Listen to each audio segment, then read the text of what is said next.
Philippians 1. We're going to read a few verses, 27, 28, 29, and 30. And Paul here turns a critical corner in the flow of this letter. He takes his own affairs and drops them from view, and he begins to shine the spotlight directly on the Philippians and what they need to embody. And so he's really going to begin to attack and to address the church and its affairs directly. And the autobiographical nature, where Paul's kind of talking about his own trials, his own tribulations, and what he's thinking, that kind of fades away into the background. And now he begins to address the church head on. So Paul has just said, look, I may be released from prison, I may not be released from prison, I may be exonerated, I may be executed, but regardless, for me to live as Christ, for me to die as gain. I'm a happy camper either way, but I want to stay around for your own benefit, church. And then he switches gears in verse 27 and says this, focusing on them singularly now. He says, only let your conversation be as becometh the gospel of Christ, that whether I come and see you or else be absent, I may hear of your affairs, that ye stand fast in one spirit, with one mind, striving together for the faith of the gospel. And in nothing terrified by your adversaries, which is to them an evident token of perdition, but to you of salvation, and that of God. For unto you it's given in the behalf of Christ, not only to believe on him, but also to suffer for his sake, having the same conflict which ye saw in me, and now hear to be in me. I'm excited to hone in just specifically on verse number 27 this morning. If there was one verse in all of the book of Philippians that grabbed my attention and made me want to preach through the book of Philippians with our church family, it's verse number 27. And it's such, I feel, a timely word for us. And I love what it has to offer. And I want us to consider it this morning. I don't know about you, but I remember the times in elementary school when the teacher left the room. Remember that? You were under her thumb or his thumb all day long. And then they left for this 10-minute errand, and chaos broke out. You know, it was a celebration. I remember in high school and college, times where teachers didn't show up for class. And that was a thrilling moment when you realize they're not coming and we're going to be left to our own idiocy and we're just going to wreak havoc. We're going to, waste time. You never do homework in those moments. You have a celebration and you make up your own party. I can even remember my parents at times leaving. And those of you that are parents, you know what this is like, to go out on a date or to leave for a day or something, and to leave your children with a babysitter, and the talk that you have to them, that you would want them to behave in a certain way, and of course it never works. You come home and you ask the babysitter how were they, and they just kind of look at you like your children are the devil when you're not here. I remember even personally, I was very young. I was not even elementary, kindergarten age. But my older brothers were kind of the real push behind this. We had a babysitter, and we handcuffed her to our bathroom doorknob. Why we had real handcuffs in the house, I do not know. And why our babysitter allowed us to put them on her, I do not know. But she did. I can even remember as we got older, that mom and dad would leave, and they would say, you're in charge of watching your younger siblings. Which there's actually a Bible verse about that. Children left to themselves bring their mothers to shame. Like, that's literally in the Bible. And of course it happens. I remember on one occasion we locked my youngest brother out of the house. Why? I don't know. We just thought it would be fun to throw him outside and to lock him out and just say, stay out there till mom comes home. He probably did something to make us mad. And my mother pulled up. We had you pulled up the drive and the garage entrance was on the side, so you really couldn't see a car coming. But you went through the garage and there was an entrance into the house. And my mother pulled into the garage, and there was my youngest brother outside of the door with a baseball bat, beating on the door and screaming, "Let me in!" And it was good times. He was never the same after that. And I mentioned that for this reason. I think Paul has a little bit of kind of like parent-teacher apprehension here, that he's not with the Philippian church. He says right in the middle of verse number 27, he says that whether I come and see you or else be absent, I may hear of your affairs. He said, look, whether I'm with you or not, let me give you a little lecture here, church. Whether your kind of leader in the moment, whether I'm with you or not with you, whether I'm in the room or not in the room, whether I'm in Philippi or not in Philippi, look, let me give you some advice I want you to do some things. As I leave, I may get out of prison, I may get to see you again, I may be executed, I don't know what's going to happen. But look, I'm not always going to be around. I'm not going to be in the room, you're not going to be under my thumb all the time. So I want you to embody something. I want you, really, he's going to call them to unity. He's going to call them to a lifestyle that reflects the gospel. He's going to call them to gospel-mindedness. And this one verse, verse 27, is going to control the text really all the way through the end of chapter 2, verse 18. You're going to get halfway through chapter 2 before he's done unpacking these thoughts of verse 27 of what he wants them to do in his absence. And really, you could summarize all of it with the phrase that he leads with in verse number 27. He says, "Only let your conversation be as it becometh the gospel of Christ." It's a little bit of a tricky phrase because the way that we use conversation nowadays is different than how it's being used here. We use conversation strictly in a manner of our words. We're talking to somebody. And that's part of what Paul's saying, but that's definitely not all of what Paul's saying. Conversation in this context really is your manner of life. It's your conduct. It's your lifestyle. That Paul is saying, I want to hear that your lifestyle is becoming of the gospel. I want to hear that your conduct matches your message. I want to hear that you are living in such a way that it would reflect Jesus, it would reflect his good news, that what you do on a day-to-day basis would line up with the gospel that you've received and that you've believed in. And this word conversation is actually interesting.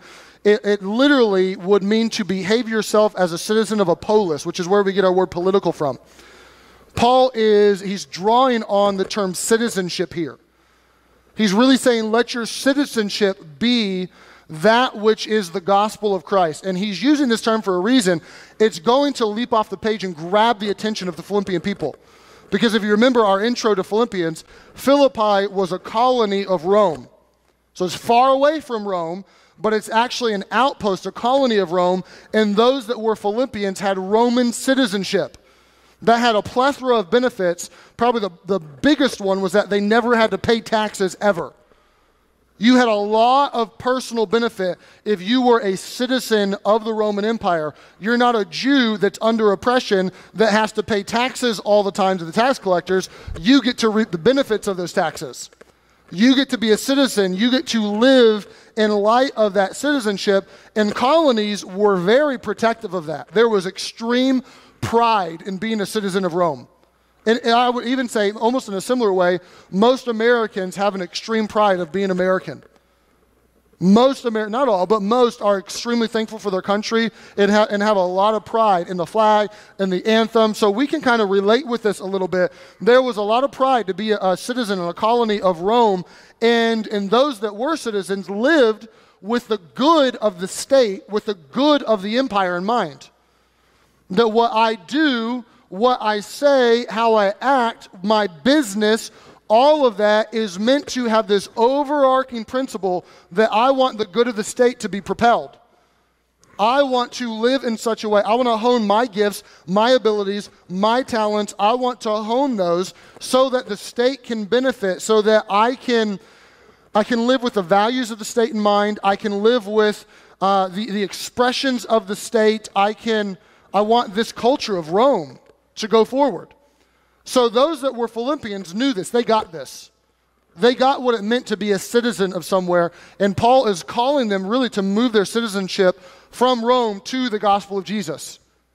He's trying to tell them, you now have a heavenly citizenship. You've been translated from the kingdom of darkness into the kingdom of light. Now live out of that.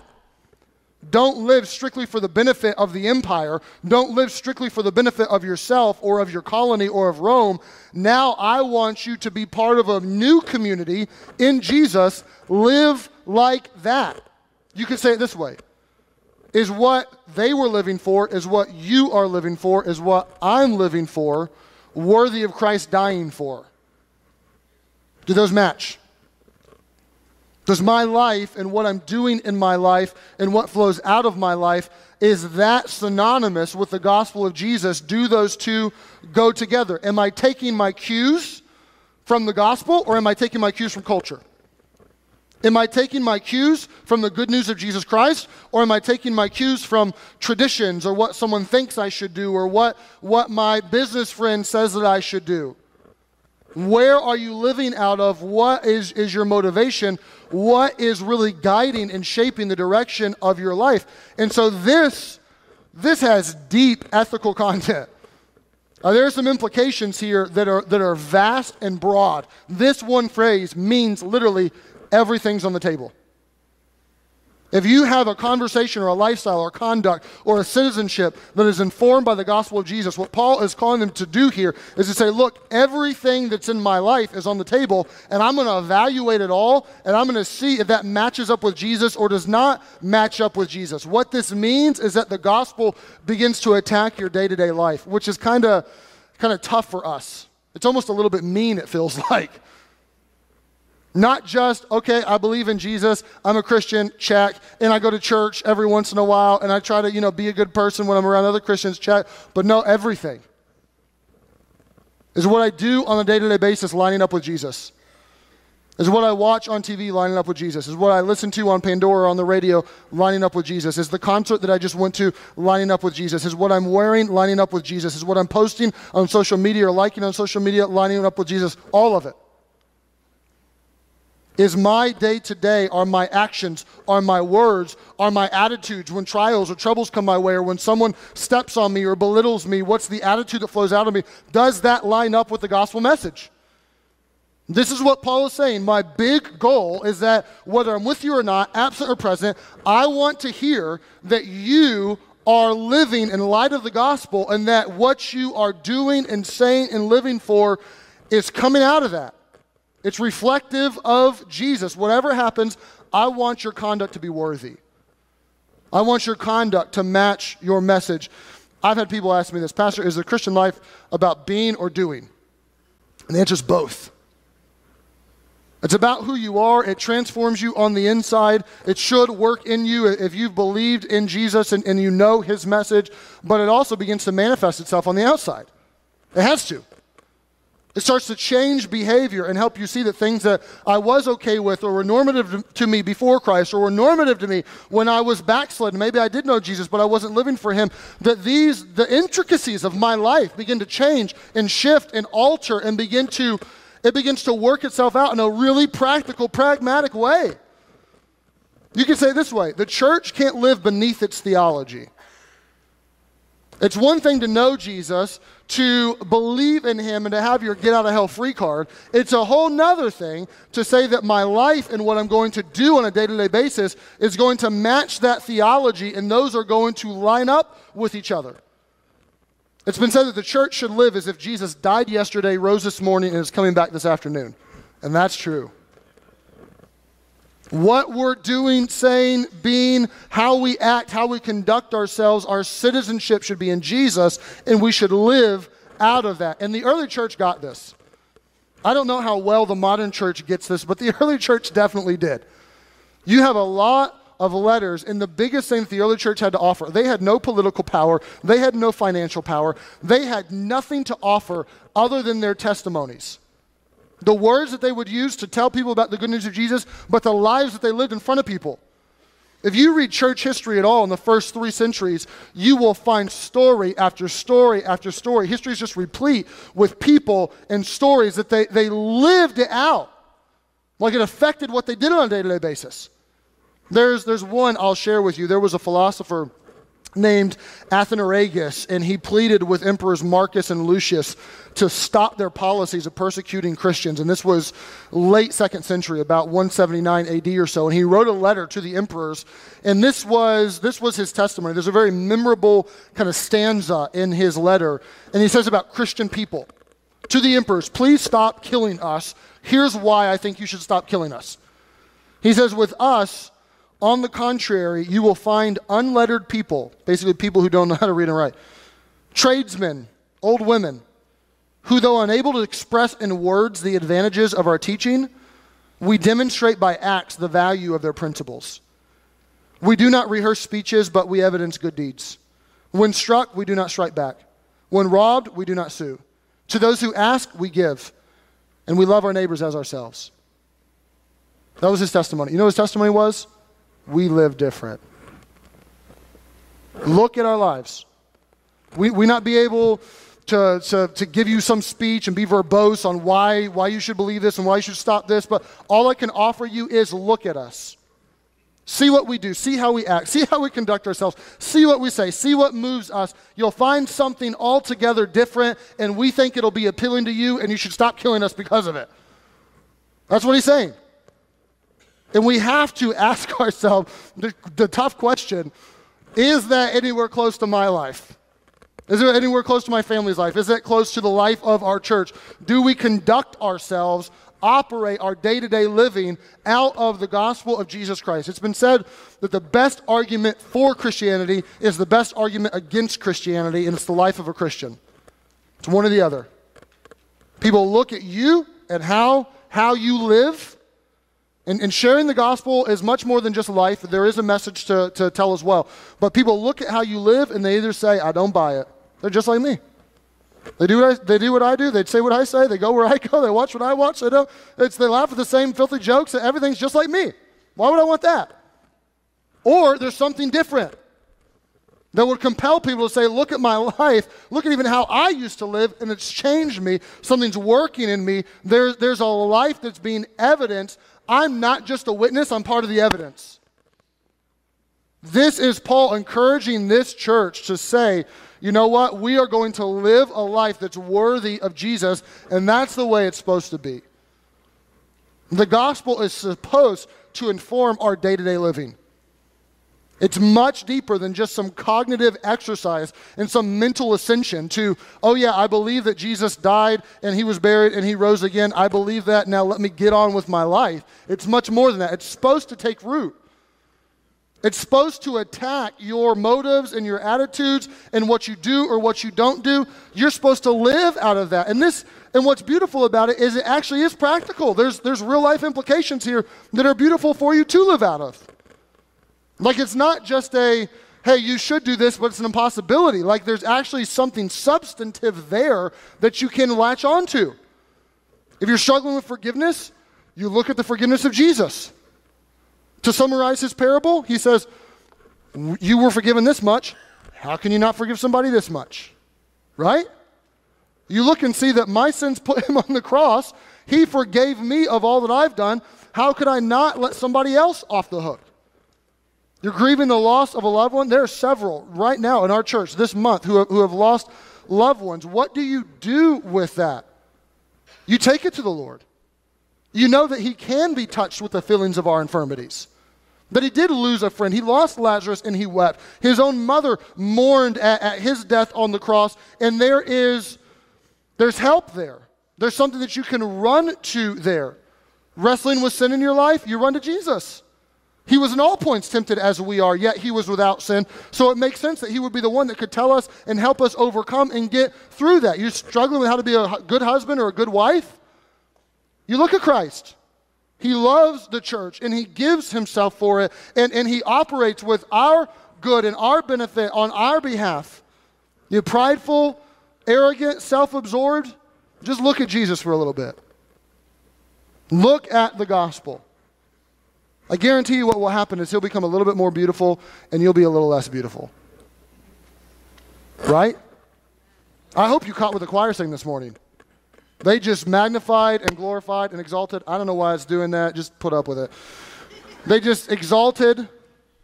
Holy is he. I hope that God went about like that and was magnified to you and that you started to shrink a little bit as they were singing that. If you're out in the lobby talking and stuff, sorry, you missed it. You should have been in here. Get in here. You get that? You look at the gospel and all of a sudden, you're not so great anymore.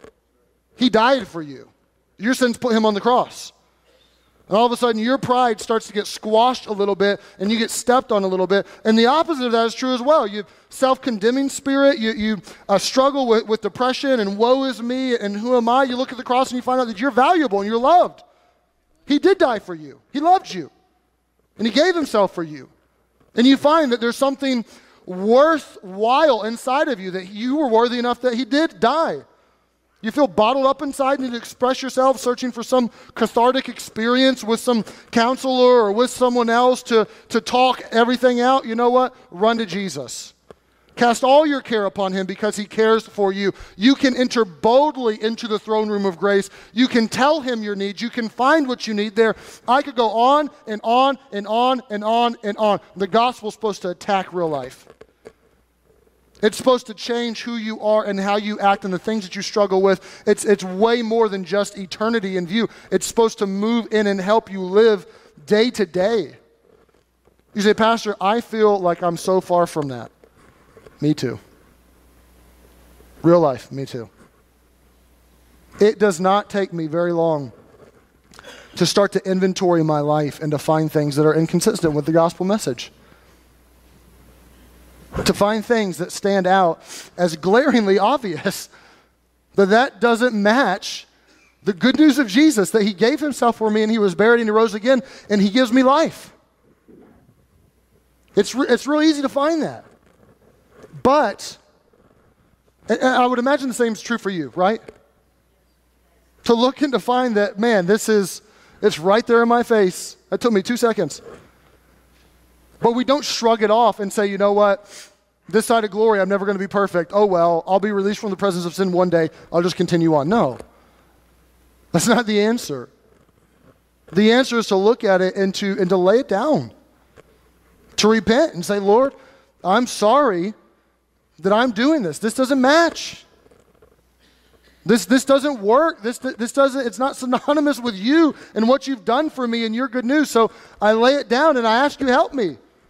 I want to walk away from it. I want my life to line up with you. I want to be a better witness for you. I want to embody the gospel. I want to live out of that context. Maybe even you find someone else and you find an accountability partner inside of the church and you say, help me. Text me every day. Text me once a week. Ask me how I'm doing with this. But you have to look at it. You have to square up to it and say, you know what? Do I actually match the gospel or not? And this is what Paul is calling this church. A good church, by the way. A great church. You're hard-pressed to find a better church in all of Scripture than the Philippian church. And Paul says, look, I'm a little bit concerned that I'm not going to be with you, that I'm going to be executed, or I'm going to be released, I'm going to be somewhere else, I'm going to be absent from you, and I want to make sure that you live in a worthy way. I want to make sure that your conversation is becoming of the gospel of Jesus. You say, okay, Pastor, how might I live worthy of the gospel? I'm glad you asked. I think he spells it out for us in the end of verse number 27. I'll give you 3 words, and I won't be long on them because I know how long I've taken already. Two of the words he gives to us, they're verbs that he uses at the end of verse 27. Let's read the verse. Only let your conversation be as it becometh the gospel of Christ, that whether I come and see you or else be absent, I may hear of your affairs, that you what? That ye stand fast in one spirit. That's the first verb, stand fast. With one mind, striving together. That's the second verb, for the faith of the gospel. So how do you do this? You stand. Paul says, I want to hear that you stand fast. This literally means to be at a post in war. That you are on guard. That you're resolute, that your feet are nailed to the gospel message, and I'm going to stand right there, and I'm not going to be moved away from it. I'm going to be right there. If you've ever seen the Queen's Guard at Buckingham Palace, you get this, right? The big furry hats and the red coats, and they stand there, and you can blow in their ears or wave at them or do whatever you want to, and they won't move, right? You get what it means to stand fast then. To be there and to not be moved. And Paul is saying no matter what befalls you, no matter what wind of persecution comes your way, no matter how the devil begins to attack you, no matter what happens physically or emotionally or financially, no matter what happens, stand there, don't move, be secure in the gospel of Jesus, be rooted and grounded and built up in that, and don't be moved away from that, stand fast in that. This is what Paul told the Colossian church in Colossians 2 just a few weeks ago. We covered this passage. He says to the Colossians, though I be absent in the flesh, yet I'm with you in spirit, joying and beholding your order and the steadfastness of your faith in Christ. If you ever played Red Rover as a kid, you got it. Who played Red Rover as a kid, right? You joined arms. Some of you are like, Red who? What are you talking about? Red Rover, you join arms with your buddies, you get the enemies on the other side, and what do? You hold on to their hands and you hold on. You stand fast as that little third grader, right? Red Rover, we call, and you pick, the smallest person first. And if you got picked first, I'm sorry, you were a peon, you were little. We dare Carolyn over. And they rev up their engines and they run as fast as they can, and they're looking for the weakest link to try to plow through so they can stay in the game. But you do your best, you stand fast. That's what Paul's saying here. I don't know if they played Red Rover in the first century or not, but that's kind of the imagery. Stand there, hold on, don't be moved away from this. But then he says, strive. Stand fast in one spirit with one mind, striving together for the faith of the gospel. This is where we get our word athletics from. It's suna athleo. He's going from imagery from the military over to athletics, which they had in the first century. He's saying you're striving together. You're part of the team. You're struggling along with someone. You're joining arms together and you're moving forward as a team and as a unit. And there's a common cause uniting and banding and causing you not to strive with one another and lock horns with each other, but to strive together in the same direction, all pulling the same way. If you played sports for any length of time, you get this. You know what it's like. I don't know if it was your little pee-wee league or if it was middle school or JV or varsity or college, but if you played sports for any length of time, you know what it's like to have like this rogue agent on your team. That everyone has the cause, everyone has the common goal, everyone's out for the benefit of the team, but there's this one person, typically it's the person with the most skill, that's a little diva and everything wants to go around them. I didn't get the ball enough. I didn't get my touches. I didn't get enough shots off. I didn't get enough shots on goal, whatever it may have been. They don't want to practice as hard. They don't want to show up to practice. They want to be the exception to every single rule because it revolves around them. And what happens in that scenario? It's to the detriment of the team. The team is worse off, even if the person has a great set of skills, the team is worse off because they can't get to a point where they say, you know what, I'm going to give of myself a little bit for the betterment of the team so that we can pull together and accomplish something as a collective unit. Paul is saying here the church should strive together. There should be a holy alliance. There should be something that bands us and unites us, that we're different and we have different skill sets and different abilities and different personalities, and we even bug each other sometimes, but it doesn't matter. There's a singular goal that we're fixated on that I want to move forward to, and you want to move forward to. Have you experienced the work of the Spirit in your heart? Yes, so have I. We have a common denominator, so let's move forward together. Paul is calling this church to say, hey, you want to live worthy of the gospel? Let me tell you how. Stand on the gospel. Work together in the gospel. Move forward in the gospel. And I would say, lastly, share in it. Stand, strive, share. He uses these descriptors for his verbs in verse number 27. He says that you stand fast in one spirit. That there's a common heartbeat. There's something that's unifying. There's this big picture, spirit that everyone is embodying, that we get the mission, we get the goal, we're doing this together. We have one spirit. He then goes on to say, with one mind striving together. Our psyche, our passions, our desires. There's a collective bunch of people who say, we want this to all move forward. We want to be united on this and unified in this. You say, what is this? Great question. Because this is far beyond just be unified. Paul doesn't leave it there. He doesn't just say stand and strive and be unified and pick something. It's not just find a philanthropic cause that makes you feel good and be united on that and pull together on that. Just invent something and be unified on that. He gives us not just be unified, but what should be the unifier. It's the end of verse 27. We stand, we strive. Why? For the faith of the gospel. That is meant to be the unifier. Once again, I'm sorry, I don't know why it's doing that. That's meant to be, it's probably a devil or something.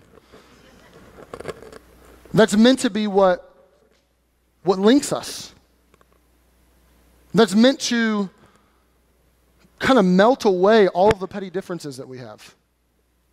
And to say, you know what, I don't appreciate that, and I don't like that, and that does bug me, and you get on my nerves, or whatever the case may be. But there's a big goal here, And I know you want that goal, and I know I want that goal, so we're together. So we're unified, so we're pulling in the same direction. I would put it this way. The gospel is the center of gravity for your own personal behavior and for the goal of the church. That's what it's all about. Everything filters through that. Everything revolves around that. Everything is birthed out of that. It's not an agenda. It's not a calendar event. It's not a building project. It's not even debt reduction. I love debt reduction. I'll be thankful for the day where we burn the note on this place and we talk about it just a little bit here this morning. But that's not so we can store up a giant war chest and have stockpiles of money so that we can just, have more money laying around. That's for the gospel. That's so that we can have an extra $29,000 a month to see the gospel go further faster and reach people and evangelize people and invest in more missionaries and to see something happen, not just because we want to be at a good spot financially. Paul's saying this is what unifies. And if you probably have been a part of a church previously where maybe this was not the case, where you saw the church over the course of time begin to lose its focus and begin to shift its emphasis away from the gospel and away from evangelism. And what happens is everyone starts to have their own agenda. Everyone starts to have what they think is best, what I want to be really focused on this. And the church starts to turn inward and be myopic and eat itself up. And Paul is trying to get them to stay where they've been and say, look at the gospel, stay there, stand there, strive there, let that unify you. They say that when a church is born, a new church plant, which we've been a part of, coincidentally, there's a church that we helped plant 6 years ago, Lifeway, out in Cranberry, and they have their 6th anniversary today, and they just got a new building that they're going to start meeting in, that they've started leasing, which is really cool. I texted Pastor Snowd yesterday and said, man, praying for the service, it's going to be awesome. And he said, there would be no Lifeway if there was no Harvest. And I said, I'm glad there's both. But they say when a church is conceived in its inception, that it takes one person to reach one person. People are excited. They're energetic. And the young church with 40 people or 50 people or 100 people has nothing to offer. There's no grandchildren's program. There's no playground. There's not great singing. All they have is the gospel. And the young church realizes that, and they say, let's take this gospel and let's reach other people. And you know what? Every person starts to reach every person, and typically in a young church, it begins to grow exponentially year by year by year. But as time goes on, they say that when a church reaches 3 years old, it takes 3 people to reach one person. The church starts to focus a little bit more inward. And look at the programs, and look at what's for me, and look what's offered my family. And now instead of 1-to-1, it's 3-to-1. By the time the church reaches 10 years old, it's 8-to-1. It takes 8 people to reach one more person. They say if that continues, and something doesn't stop it, and someone doesn't preach Philippians 1:27, that if that continues, by the time the church reaches 50 years old, it's 89-to-1. How they came up with 89-to-1, I have no idea, but it's staggering. Maybe you've even been a part of a church like that was forever old, and there were a few people that were just happy, and no one came, and no one got saved, and no one got baptized, and no life was changed. Why? Because all of a sudden, the church gets preoccupied with pastoral care, with budget, with internal systems, and it begins to be almost this cancer that begins to eat at and erode at the church, and all of a sudden, everyone's self-concerned, everyone's narcissistic, everyone's looking inward to try to service and help each other. And no longer is there unity. No longer is there a common enemy and a common goal. Evangelism is now relegated to the side. It's not present in the front. And now all of a sudden things begin to dissipate and it begins to unravel. And I think Paul, under the inspiration of the Spirit, knew this. And he said, look, this isn't complicated, people. I want to hear that your life matches the gospel. And I want to hear that you stand on that gospel, you nail your feet to it, and you strive together in that, and you let that unify you, and you move together for the gospel. Don't stop confronting the world, because when you do, you're going to shrivel. And I dare say that this is perhaps a timely word for our church. I love our church to death. I love where we're at. I love that there's this many people here. I love there was a group of people in the first service. I love that we've grown. I love the facilities that we have. I love that we were able to put out a playground for the kids last fall, and they're able to go play on that. And we actually dedicated that this last week. You may have seen an article in the newspaper about it. I love all that. But that's not what it's all about. That's not what unifies us. That's not what motivates us. This is not what it should be. That's not what we're called to be about building programs or things for ourselves or to try to make it the best for, the 500 people that are in this room right now. That's not what it's about. It's about what we've said really from the beginning of the year, that this year we want to be sure that our focus is let's get the lost to the message and let's get the message to the lost. Let's evangelize. Let's share. Let's make that our burden, our heartbeat, our passion, because that's what it should be. Not because we want to invent something and find a unifier, because that's biblically what it should be, to be motivated and right there on the gospel. And I honestly, I've been chewing on this verse for months now, and I've just been so compelled by it. Some of you even remember when I candidated back almost 2 years ago now, and it was from this verse primarily. That hasn't changed. If anything, that fire has grown in me, that this should be us. I believe that it is us to a degree, but we have some room for growth. To say this is what we want. Lives that match the gospel. We stand there. We pull together in that. We work as a team to reach people for Jesus. To share his good news with ourselves, with our own hearts. To allow it to change us and conform us into the image of Christ. But to share it with other people because it is good news. Perhaps you're here this morning and no one's ever given you the good news of Jesus. Odds are what I just said made no sense if you've never believed in that. But I'd love for you to believe in that. Best news you ever get in all the world is Christ loved you and he died for you for your sins, and he offers you forgiveness and he offers you life. He even offers you a home in heaven, not because of what you've done, but strictly and utterly by his grace. His loving, free gift to you that you, through faith, can turn to him and you can accept. And I hope that is what has gripped our hearts and moves us each and every day through life. I want this for us. I want this for our church, to stand, to strive, to share, all for the good news in the glorious name of Jesus. And I hope that it is.